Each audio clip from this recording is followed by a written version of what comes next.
So are you just growing this beard out? Or are you like trying No, something new? I'm not. I don't know how to do this. You know what I mean? Like, I'm old enough. I don't know how to do this. You're like growing hair on purpose is it's tough. You know what I mean? Like it's if your genetics, That's not let's good. Look say, at are this. not, you're not predisposed to healthy facial hair, Adam. I'm Okay? not supposed to do this. Yeah, I don't think you're meant to. You're more of a clean cut, proper. You know what I mean? Here's the thing, though. When I do shave this all off, and I remember very specifically when last time I shaved this all off, you told me that I looked like I worked at the Gap. You made fun of me. And you told me to grow it back. And then I grew it back. And now you're telling me that I look like a fucking homeless guy. You look at, okay, two things can be true at the same time. Megadads Live is a mature-rated podcast. It's for the mega dads, the mega moms, but not the mega kids. So put on those earmuffs and let's go!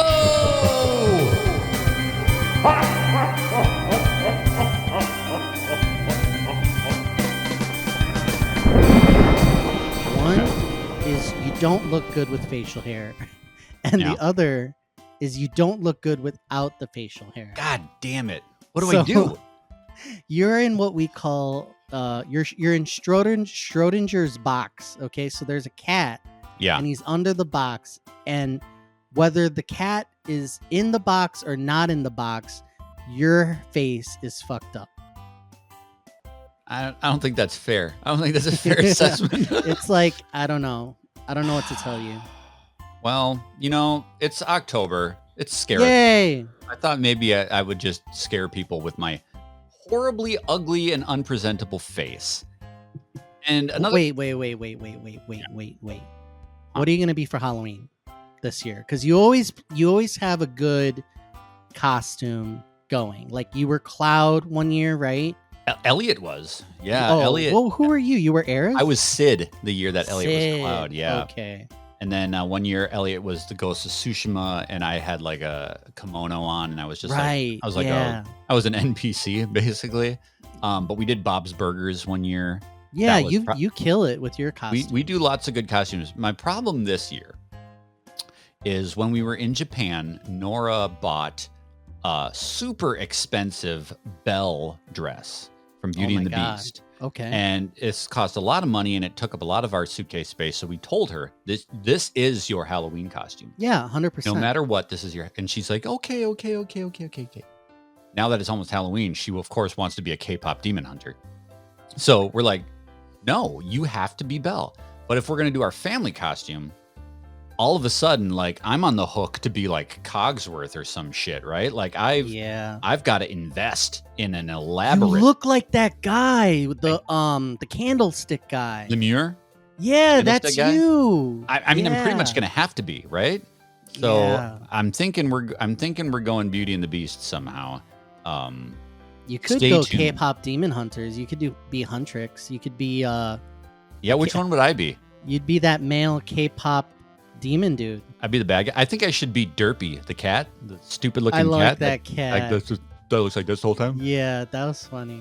I think I could pull that off. It's that time again, everyone, to thank our members of Megadads Boost for everything they do for this community. Megadads Boost is our membership support program, which allows you to help us create more awesome Megadads content. If you like our podcasts, our reviews, our Megadads in Japan videos, our small talk videos, anything that we do here at Megadads, you can help us keep this thing moving long into the future by becoming a Megadads Boost member for as little as $1 a month. That's not all. Members of Megadads Boost get this podcast, Megadads Live, 5 days early and completely ad-free. Means you don't have to hear me do this pitch anymore. Now let's shine a light on those wonderful Megadads Boost members. Craig Campbell, Joseph, Eric Wood, Spokes, Emily Smith, Brent, John DiFrancesco, Estuardo Zenteno, Brendan Myers, The Snack Network, Dave Soto, Jesse Waldack, Andy Penzick, Luke Porter, David Snyder, the Bafo Yucks Dudes, Justin Masson, and the Nintendo Dads Podcast. But hey, maybe you don't have that extra money. Totally understandable. You can join Megadads Boost for free. Doesn't come with any of the perks, but it is a way for you to show your support for everything that we do here at Megadads. So let's shout those folks out hanging out in our Megadads Boost free tier. We've got Victaris GX, Solara Clark, the Coconut Wizard, Avi Cohen, the One Track Gamers, John Layola, Michael Kwan, Sonny Megatron, Nima, Petey McD, Mike Salvino, Timothy Alf, and Brian Scott. Whether you're hanging out in the free tier, pledging $1, $5, $10, whatever you do, we thank you guys so much for supporting us through the Megadads Boost program. You want to join? Once again, all you got to do is go to patreon.com/Megadads. Now let's get back to that awesome show that you helped create. Anyway, speaking of Halloween, we asked the community in the Megadads Discord. By the way, if you want to join the Megadads Discord, it's free and open to everybody. The link is in the description down below.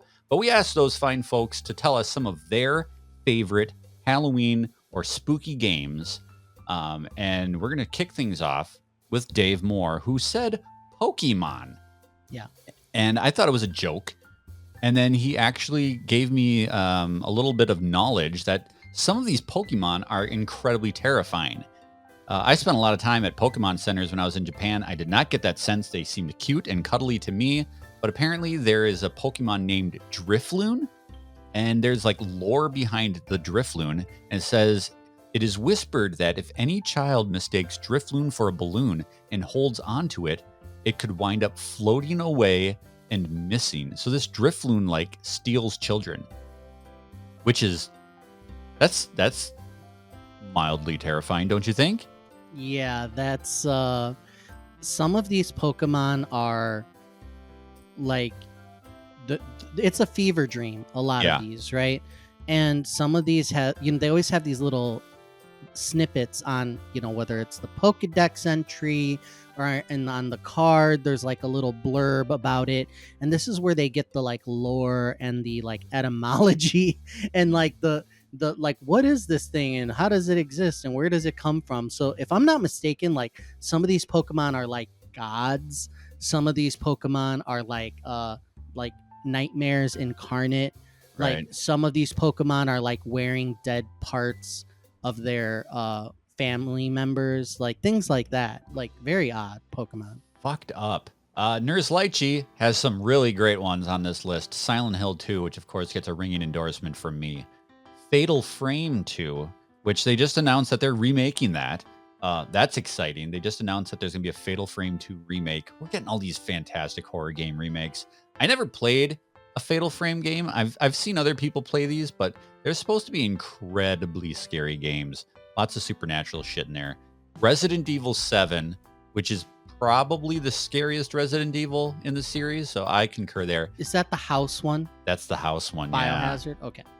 And then Outlast, the first Outlast game. I've played a touch of Outlast because that's all I could get through was like the first hour or so of Outlast. I love horror games. That game scared the shit out of me. I could not. Have you played an Outlast game? No, I tend to shy away from scary video games. I think the one that holds a special place in my heart is Condemned: Criminal Origins, because it was one of the ones that had like compelling gameplay that really kind of pulled me along. It was like kind of brutal and like first person action. So I think that's what kind of got me in. That and Dead Space. Oh, Dead Space is so good. Dave1276 says he can't go wrong with Resident Evil 2. The part of the game that scared the hell out of me was when he was in the sewer and the giant spiders came out and attacked. Yeah, Resident Evil 2 is an all-time classic. And then an interesting one he follows up with Among Us. The game didn't scare me, but his family's behavior when they would play together would, because his wife and kids would always kill him first when they were the assassin. Huh. I think maybe he should lock his door at night. And finally, JB, no surprise, goes with Alien Isolation. He's an Alien super fan. And then Soma, which I've never played Soma. I don't really know anything about Soma. Do you know anything about that game? No, Nope. no, I do not. JB's smoking crack. We don't know anything about Soma. Alien Isolation, I played it until the end, or what I thought was the end, 3 times. So I got to the oh, I beat the game. Oh, I didn't beat the game. It's like, okay, now I beat the. Wait, now, now, and then after the third time, I was like, fuck this, and I Yeah. just stopped. Fair. Oh my god. My favorite horror games, you know, obviously I'm a Silent Hill super fan, Resident Evil super fan. A couple games that are not mentioned here. I was a big fan of Slender back in the day. Slender was an indie PC game where you're walking through the woods and there are pages, there are notes scattered throughout the woods, and also hidden in the woods was the Slender Man. Slenderman. And he would come out and get you, and you'd have to avoid him and run away from him. You're armed only with a flashlight. You have to toggle that thing on and off. If you have your flashlight off, it's harder for him to find you. But the more pages you would accrue, the more relentless he would be in his pursuit of you. And I can remember playing that thing and just getting the absolute piss scared out of me.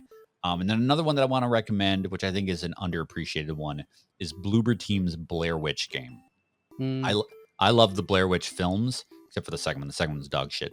But this game did such a great job of really capturing the feel of those movies, especially the end of the game when you get to the big house in the woods and there's like all the handprints all over the wall and everything's changing and morphing and there's shit chasing you. It's really good game. If you like the Blair Witch film, you should play the Bloober Team game. It's a good video game.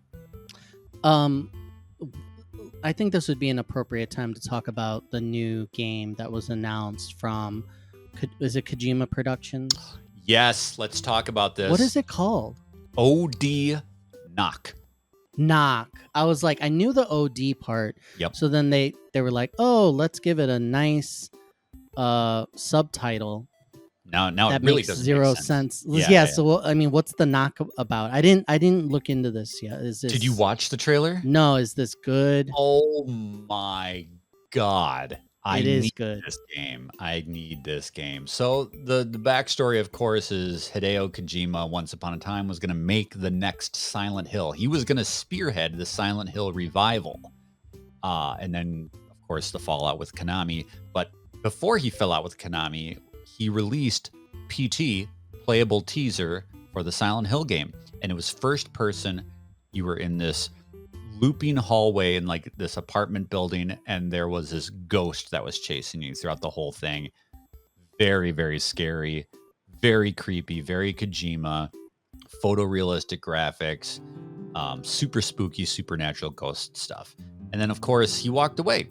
Left Konami. All he's done since is Death Stranding. But now he's coming back with the help of Jordan Peele, who did, of course, Get Out and Nope and Us. Really great horror mind. And they're making this with the help of Xbox Game Studios. So this is going to be an Xbox game. And it's basically it looks like PT fully fledged, like a whole game in that style. Lots of supernatural, scary shit.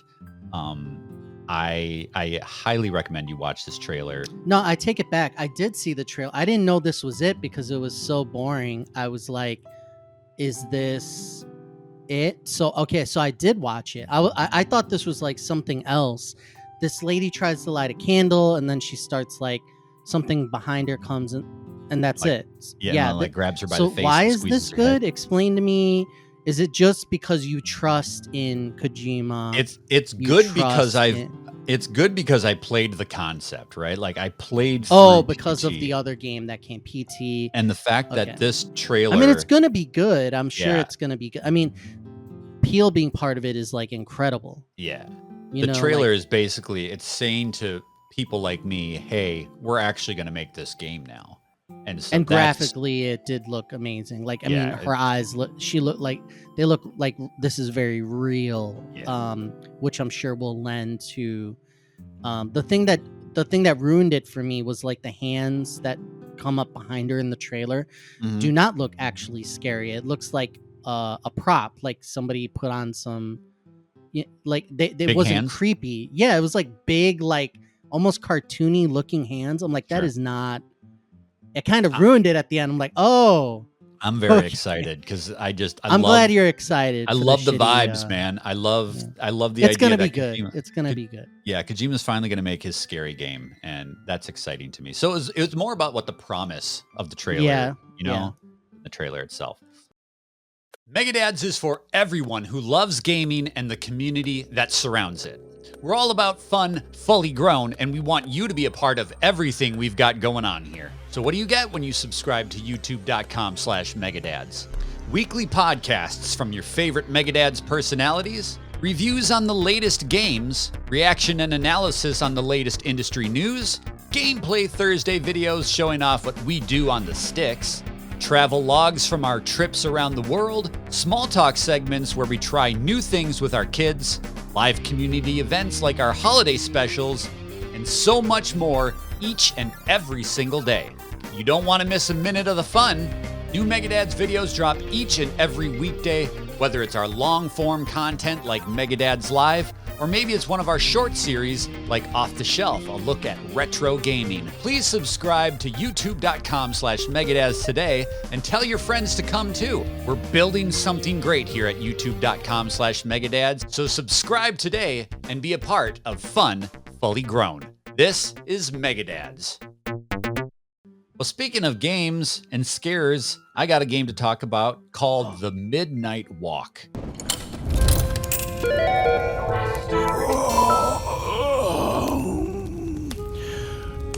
Fire?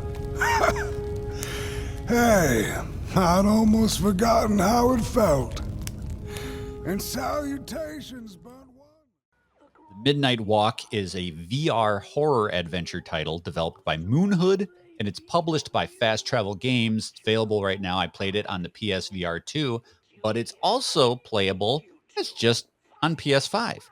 So you can select if you want to play this game in VR or in regular ass TV mode, which honestly, why the hell don't more games do this? I don't know. It feels like if it's a possibility to just toggle VR on and off, like that would be a great thing for especially first person games. The Midnight Walk is a claymation game. So think Tim Burton style, Nightmare Before Christmas, Corpse Bride, or maybe like Kubo and what's that movie? Kubo and the Two Strings. The whole thing is created, they modeled actual clay models and then scanned them in 3D to put them in the game world. So you are a creature known as I think it's the Scorched One or the Burnt One, and you're walking through this really creepy Halloween style aesthetic alongside this little character named Pot Boy. He's a little like walking urn with flames coming out of his head. And it kind of looks like you're walking through a world that was like you're on a craft table. It kind of gives the impression that you're actually like living crafts walking through this world. There's lots of like big buttons or spools and stuff. So it kind of seems like you're actually, little shrunk down miniature versions of something that was actually created, kind of lends itself to the aesthetic. And there's all sorts of really weird, twisted, grotesque clay monsters that are trying to get you and gobble you up as you go on this path towards what they call Moon Mountain. So it's like you're on a journey to get from point A to point B. Really weird storytelling that seems to be kind of like a metaphor for something that I haven't quite clicked as to what it is they're trying to tell me. The game's told in chapters, so you go to like one area and you help a certain group of people overcome like a monster that's terrorizing you. Then you continue on your midnight walk and you get to the next area and there's a challenge. So it's like told in chapters as you move along the way.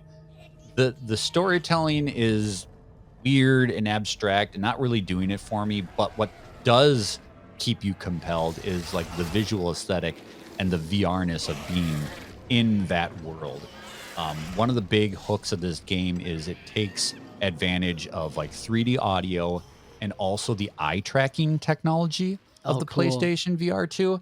So there's a power in this game where anytime you see a glowing eyeball like on a wall or a monument or something, if you walk up to the eyeball and actually close your eyes like in real life, the headset will know that you closed your eyes and the eyeball will like it'll activate a path to somewhere else.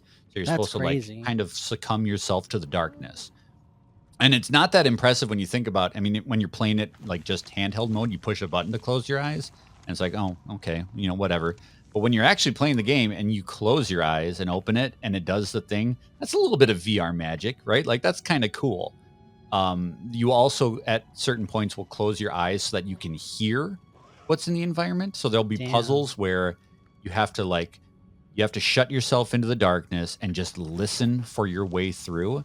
And that is awesome. You'll get 3D audio cues for like which way to go.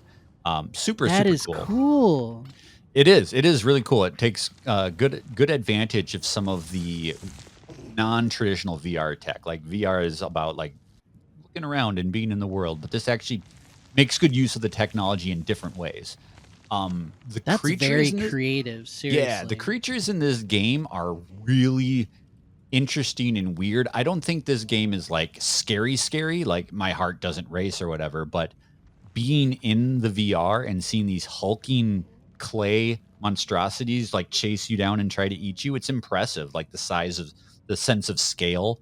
Sense of scale is something that's really only achievable in VR, right? Like when you're playing something on your TV, it looks big. But when you're standing in front of something and it's big, that's a whole different ball game. There's this one creature in particular that's like it's a giant like slug-like creature. Towers probably, twice as tall as a man. And it chases you through this labyrinth. And there are little holes in the ground that you have to crawl into because it can't fit. And so you crawl into this hole as this thing is chasing you, and you turn around and it sticks its face in the hole and it's like pushing through and it's getting closer and its teeth are gnashing and it's getting closer and closer. Really good effect.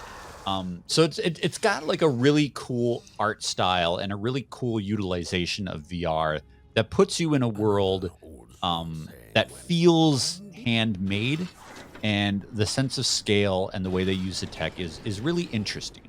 Amazing.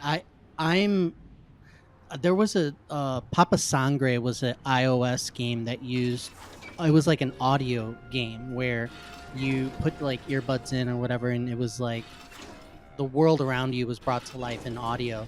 And this having so many distinct attributes, from the visual style to like shutting your eyes and like being led around by audio cues, this is the type of ambitious stuff that I hope would be rewarded. It is highly critically acclaimed, which is great. I would hope that developers like this, that games like this, like find success, because we need that type of stuff. That's cool. That's the type of things that you're thinking outside the box. You know what I mean? They didn't just say, let's rely on one thing. They're like, let's do something new and different, like in all over. So this is great. It's very creative, and I'm not like the biggest Tim Burton fan, but we do like the Leica films, like Paranorman and Kubo, like we were talking about, and that really great, yeah. calls to mind something like this. There was really good behind the scenes videos that you can watch on YouTube or on PlayStation on the dashboard for this game, where they show them making the creatures, and it's just a small studio. And they're sculpting shit out, and they literally handcrafted a world, which is really interesting.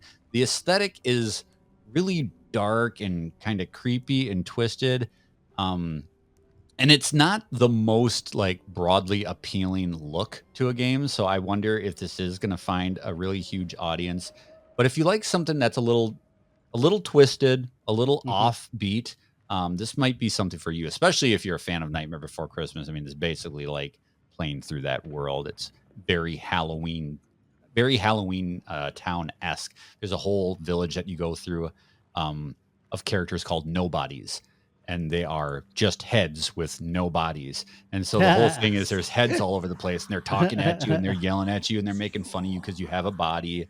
So it's just got a really weird kind of perverse, dark sense of humor to it. I'm going to keep pushing forward on it. It's not the most like, sometimes when you play something dark that just kind of makes you feel like, ugh, it's hard to really want to go back to it. You know what I mean? So thankfully this has got like the mechanics and the really cool VR tech that keeps me interested, because it's a world that I don't really love being in, to be completely honest. It just kind of feels kind of like dirty, right? But if you're looking for something scary, especially in VR, this'll get you going for Halloween time for sure. The place to be for Megadad's socials is the Megadad's Discord, where you can engage with your favorite Megadads as well as other friends of the Megadads every single day in our stress-free and welcoming social space. When you're a member of our Discord, you will get alerts for all of our content drops, so you never have to miss a review, a podcast, or a hot take. Partake in our fun weekly Megadads holidays like Waluigi Wednesday and Final Fantasy Sunday. Megadad's Discord is fun, free, and follows you wherever you go. Join us today and become part of the conversation. Cool. And that sound right there is the Caboose, where we give you a recommendation of something outside the world of video games that we think you might enjoy. Antonio, what's up your Caboose? So I am going to a concert tonight for a rapper called Kota the Friend, Kota. Kota the Friend. And this is music that I think it's like me and my siblings really enjoy this artist. I went, I think 2 years ago to a live show, and it was the first live show that I went to after COVID times. Oh, yeah. So it was like a big thing for me, and I had a really great time, and we're going again tonight. So one of the songs that I would suggest people listen to is a song called Bagels. It's Bagels? Yeah, it's Bagels. It's a play on words. But Kota the Friend. So look it up. Kota, Kota the Friend. Good music. I enjoy it. Yeah, so go see a live show. You deserve it. Oh man, I'm so excited. I have my son doesn't know this yet, so hopefully he doesn't listen to this podcast. There's many reasons why he shouldn't listen to this podcast. But what I'm giving him for Christmas is we got tickets to the PlayStation concert. Oh my God! And not only did we get tickets to the PlayStation concert, we got front row tickets to the PlayStation concert. Dope. That's gonna be great. I'm what an very experience. excited to take him to that. He has no idea what's coming. Wow. Super cool. Is the show after Christmas or? It is. It's I believe it's in February. So yeah, very good stuff. That's gonna be an live experience. music is great. Yeah. But my Caboose is actually donuts. It's fall time, and I think cinnamon sugar donuts are like the fall donut. Okay. You know what I'm saying? Like I like donuts. You're at a fair, and they're like, "Oh, would you like some?" You know, there's like weird, isn't it? Like pumpkin donuts. There's and like pumpkin donuts. apple cider vinegar. When we were in Seattle, we had maple bacon donuts, and it was the best donut I've ever had in my life. You have to try to find a maple bacon donut. So good. But cinnamon sugar donuts, I think, are really good for this time of year. If you're a coffee drinker, I'm not a coffee drinker, but get like a cup of hot chocolate and a cinnamon sugar donut. It just screams fall. I love this season. I love this time of year, and I love the things that go with this time of year to get me in that mood, right? So I think every year we talk about pumpkin spice lattes. Like every year feel like we do. we talk about pumpkin spice. So get into it. Well, thank you so much for listening or watching this episode of Megadad's Live. I have a very important announcement. If you are an every week listener or viewer, we are going to be doing Megadad's Live episode 200. It is going to be a huge extravaganza, guests, special surprises, all sorts of good shit. Antonio might not wear pants. It's going to be a fantastic time. So it's the ramp up to MDL 200. Thank you for joining us for 200 episodes in all these years. Make sure that you subscribe to the channel so that you can stay tuned and be a part of all the fun. We'll see you next time on an all-new episode of Megadad's Live.